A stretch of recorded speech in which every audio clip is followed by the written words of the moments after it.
Hello, good morning, all of you. We are going to start our sixth chapter, Square and Square Root.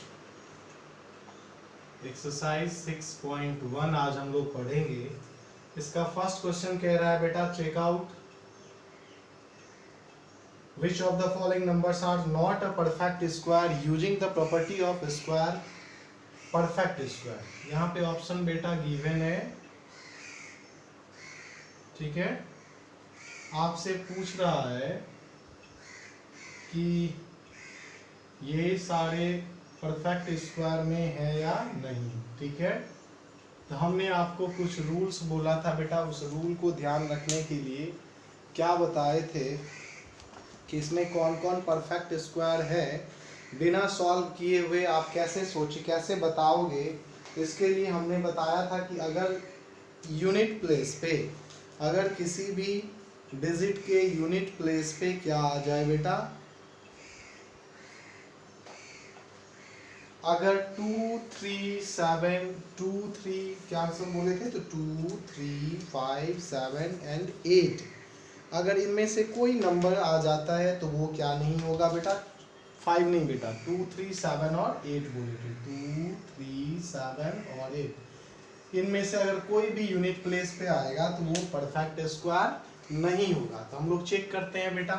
देखो ये last में क्या है, 5 है ना, इसका मतलब ये होगा. अब देखो बेटा, ये नहीं है, सस्पेक्टेड जिसको है केवल उसको चेक करेंगे. इसको चेक किए, ये भी नहीं है.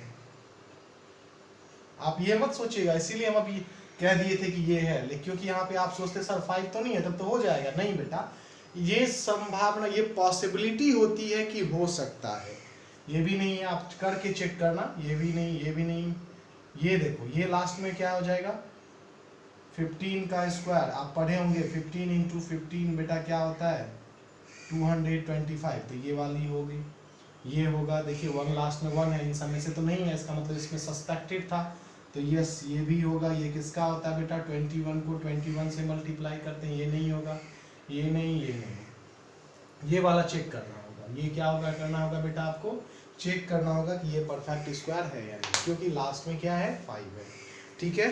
क्वेश्चन नेक्स्ट बेटा दे रखा है, क्वेश्चन नंबर 2 की find the values using the properties of square.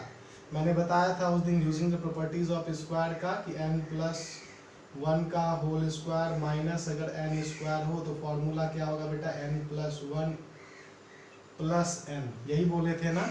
तो यहाँ पे क्या दे रखा है, 36 का स्क्वायर गिवन है और 35 का स्क्वायर. तो इसको हम लोग क्या लिख सकते हैं, देखो ये तो हमारा n हो गया, यानी 35 का स्क्वायर, और ये क्या गिवन है बेटा, 35 प्लस 1. इसको लिख सकते थे इक्वल्स क्या हो जाएगा बेटा, तो 35 प्लस 1 इंटू प्लस 35. सॉल्व करेंगे, 36 प्लस 35, आंसर क्या आ जाएगा बेटा, 101. ठीक है.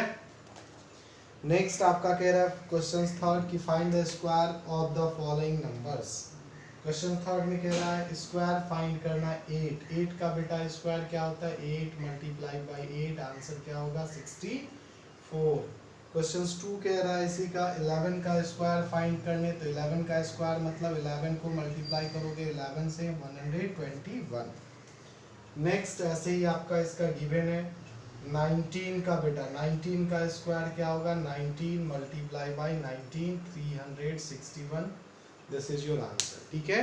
तो ऐसे करना है. क्वेश्चन 4 देखते हैं हम लोग. और दूसरा सबसे बेटा ध्यान रखेंगे कि आप लोग एक होमवर्क में दे रहा हूं कि आप 1 का स्क्वायर से लेकर के, ठीक है, कहां तक लिख के हमको भेजेंगे बेटा, 30 तक. ठीक है. आप 30 तक स्क्वायर लर्न भी करेंगे, इतना ही कि केवल हमको लिख के सेंड करोगे नहीं. राइट तो आपको करना ही है और साथ ही में लर्न भी करना आपको. यानी हम आप लोग से पूछेंगे 19 का स्क्वायर, तो आप सीधा बोलोगे 361. बोलेंगे 22 का स्क्वायर तो बोलोगे सर 484.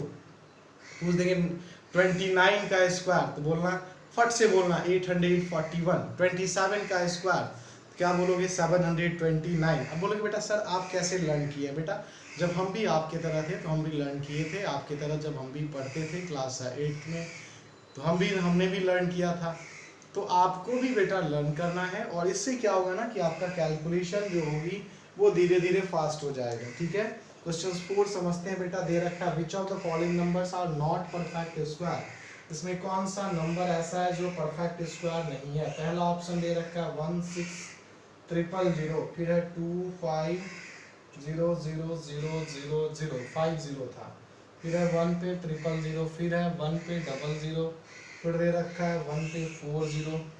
तो बेटा और भी आगे है। आप देखो मैं बताया था ना, अगर लास्ट से 0 ऑड नंबर के प्लेस में आएगा तो वो कभी भी परफेक्ट स्क्वायर नहीं बनेगा। देखो ये परफेक्ट स्क्वायर नहीं होगा। इसमें भी देखो 50 है ऑड नंबर, ये भी परफेक्ट स्क्वायर नहीं होगा। इसमें भी 30, ये भी ऑड नंबर, ये भी परफेक्ट स्क्वायर नहीं है। इसमें 2 नंबर 2 इवन होता है, यानी ये सस्पेक्टेड है, ये हो सकता है नहीं भी हो सकता है, तो इसको चेक कर सकते हो, ये होगा वैसे। इसमें भी 4 है, ये भी हो जाएगी। लेकिन अगर 200 होता तो 200 में बेटा लास्ट में तो 2 0 है जो कि इवन प्लेस में है, इवन नंबर में है, लेकिन 200 का पूरा पूरा परफेक्ट स्क्वायर फाइंड नहीं कर सकते हैं। तो यानी पॉसिबिलिटी होती है, ये आप श्योर नहीं हो कि कह दोगे कि वो पूरा पूरा परफेक्ट स्क्वायर हो जाए, ये श्योरिटी नहीं होती है। अब क्वेश्चन 5 कह रहा है so that the number 90, 122, 124 and 366 are not perfect. तो बेटा सबसे पहला काम क्या करिएगा, क्वेश्चन 5 करने के लिए 90 का प्राइम फैक्टराइजेशन करिएगा। तो 90 का प्राइम फैक्टराइजेशन करेंगे तो क्या हो जाएगा बेटा, हो जाएगा 2 इंटू 3 इंटू 3 इंटू 5। देखिए ये तो पेयर में था, लेकिन 5 और 2 पेयर में नहीं है, इसलिए ये क्या नहीं होगा बेटा, परफेक्ट स्क्वायर नहीं होगा। तो ये इस तरह के प्रॉब्लम्स है, आप लोग घर से करके सेंड करेंगे। हमको कोई भी सेंड नहीं कर रहे हो मैथ्स का होमवर्क, अगर मैथ्स का होमवर्क आप सेंड नहीं करोगे फिर याद रखिए फिर आपका सिलेबस पीछे होगा, फिर मुझे नहीं कहिएगा आप लोग। तो होमवर्क करके रेगुलर भेजिए, और वरना फिर पनिशमेंट मिलेगा। हम 100% कह रहे हैं, एग्जामिनेशन आपका है, एग्जामिनेशन में इस सब के वजह से भी आपका मार्क्स कट जाएगा अगर आप रेगुलर होमवर्क नहीं सेंड करोगे। तो रेगुलर होमवर्क सेंड करो, फिर नहीं तो दिक्कत होने वाला है।